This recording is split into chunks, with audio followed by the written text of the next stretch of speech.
Selamat sore untuk kita semua. Terima kasih atas kesempatan yang diberikan kepada saya.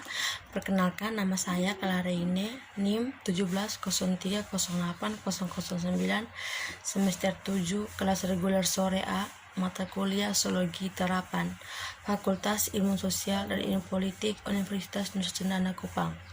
Baik, di sini saya akan membahas buku review ke-14 tentang teknologi informasi dalam demokrasi, disuting oleh Alan F. Westin.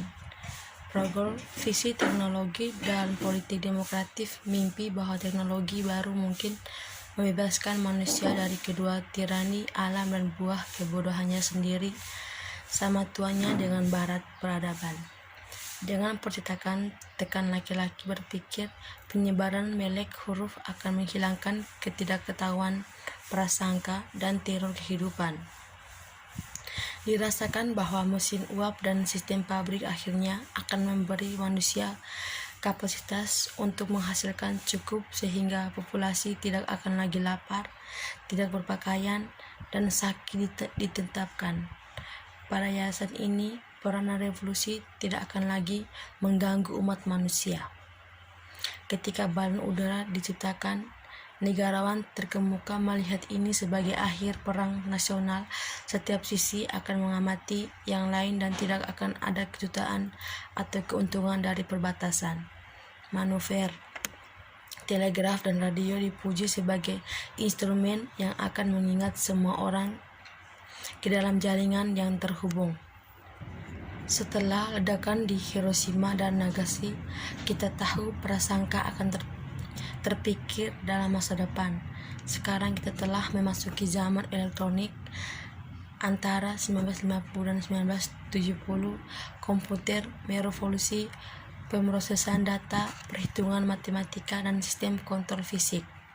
Dari dasar pencapaian nyata ini, suara-suara bangkit lagi untuk menyangkan bahwa komputer dan sistem komunikasi mungkin berfungsi sebagai agen untuk membawa masyarakat ke fase yang sama sekali baru. Informasi tentang realitas sosial sekarang dapat dibuat begitu kaya dan rinci. Kebijakan pilihan dapat begitu jelas didefinisikan. Kemungkinan hasil alternatif langkah-langkah dapat diprediksi secara akurat, membawa penuh intelijen untuk menanggung pada penyelesaian masalah-masalah sentral masyarakat. Tapi ada tema lain yang juga sama tuanya dengan peradaban barat. Ketakutan bahwa manusia mungkin merebut lebih banyak pengetahuan daripada yang seharusnya memiliki atau daripada dia mampu mengendalikan. Teologi, mitos, dan kebijaksanaan rakyat. Kita bergema dengan peringatan ini dari pengurisan Adam untuk mencicipi apel pengetahuan kepada murid penyihir yang hampir tenggelam, ialah ketika dapat disangka ketika ia mencoba sihir yang disediakan untuk Yadet dalam kehidupan nyata hari ini.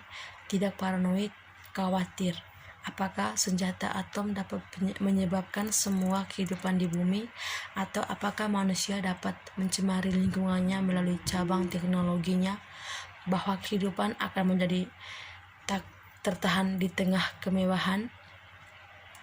Itu pada tahun 1960-an, bahwa tulisan-tulisan tentang komputer mulai gema.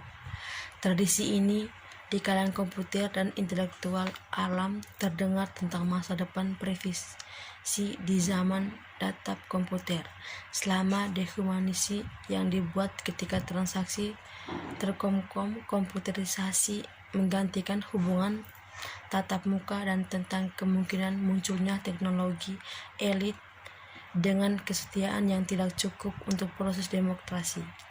Ketika tahun 1960-an datang sampai akhir, satu filsafat muncul yang menarik semua yang lain bersama-sama, membawa keprihatinan populer untuk yang ultimat akhir. Daripada mencoba untuk mengungkapkan hal ini dalam istilah analitis, izinkan saya menggunakan format fiksi ilmiah untuk menyajikan ketakutan dan nubuat dasarnya. Pengetahuan cerita saya adalah Amerika Serikat pada tahun-tahun awal abad ke-21. tahun 2020 akan menjadi tengah tentang benar yang terkemuka. Karakter Cosmos Pragmos adalah master program Cashworth di Biro Simulasi Kehidupan. Saat cerita terbuka, tugas terbaru Pragmos setelah dia menulis sebuah narasi tentang bagaimana hal-hal berkembang seperti yang mereka lakukan selama kuartal terakhir abad ke-20. Apa yang mengganggunya adalah apakah dia hendaknya mengaitkan kemajuan tahun-tahun itu, terutama terobosan dalam teknologi komputer selama akhir 1970-an, mesin 4 generasi dan jaringan komunikasi laser mereka, atau keputusan manusia yang diminta oleh pergolakan sosial besar tahun 1980-an. Seperti yang telah ia pelajari di masa mudanya dalam kursus tentang Preventive Victory, gangguan sosial telah meningkat di Amerika Serikat sejak tahun 1960-an. Tapi penggunaan senjata nuklir taksir oleh Federal Corps dan perdamaian untuk memadamkan pasukan gerili hitam di Cigao pada tahun 1980 jelas menandai tingkat konfrontasi yang baru. Boikot nasional 2 tahun sekolah umum pada tahun 1982 sampai 1984 menambahkan ketegangan. Sedikit kenyamanan datang dari laporan dokter bedah umum pada tahun 1982 bahwa 70% dari mereka yang berada di bawah 40 menggunakan obat rata-rata 2,4 kali per minggu. Pemberontakan dari Travis polisi Los Angeles dengan gerakan Miami, Florida untuk menjadi Republik Federasi di Amerika Serikat yang terjadi di kota-kota di seluruh negara. Pramos ingat bahwa tidak ada respon seluruh sistem yang dibuat untuk dan di lokasi sosial lainnya sampai FSSMM, Ford, Staples, Spindle, dan Multiate Movement berhasil menyindir subordin mereka sendiri ke dalam jaringan informasi komputer Timur Laut, memicu penghapusan informasi bencana Juli 1987. Dewan Keamanan Internal Nasional telah segera konferensi rahasia para pemimpin pemerintah dan sipil nasional Databank kantor pusat Philadelphia membuka presentasi oleh Daniel Ring, penasihat ilmu sosial presiden, mengingatkan perangkat pola dasar Pasifik Amerika telah ditetapkan tepat 200 tahun sebelumnya di kota ini. Pada pertemuan tertutup serupa, para pemimpin nasional perhatian atas hayut peristiwa di Amerika yang baru negara waktu telah datang, kata Dr. Ring, untuk membentuk kembali pemerintah Amerika. Sekali lagi, kedua dewan Robert F. Kennedy III kemudian memperkenalkan posisi kertas yang diproduksi bersama oleh konsorsium organisasi penelitian nirbali di negara ini, termasuk RAND Corporation, Computerized dan Penelitian dan Pengembangan Normatif, Demov Inc. dan Private System Ltd. Kertas menarik 3 kesimpulan yang kuat namun sederhana dari tinjauan yang situasi Amerika pada tahun 1987. 1.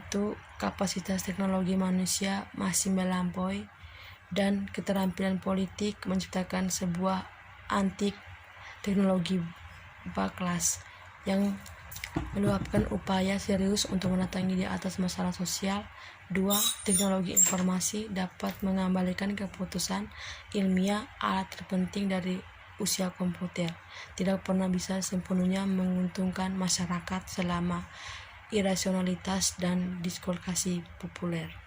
Baik, dilanjutkan. 3. Potensi solusi jelas hadir karena memperbaiki penghapusan informasi berarti mengganti semua data tentang masa lalu dari kubah gambar mikro bawah tanah di Langley, Virginia, dan mengatur ulang program yang mengontrol koleksi evaluasi, dan distribusi informasi publik tentang hadir. Dengan demikian, kekuatan untuk mendefinisi dan membentuk realitas sosial bagi seluruh populasi terletak di tangan mereka yang akan mengatur ulang sistem data. Jika mereka bisa menyetujui kebijakan dan menyerahkan pertengkaran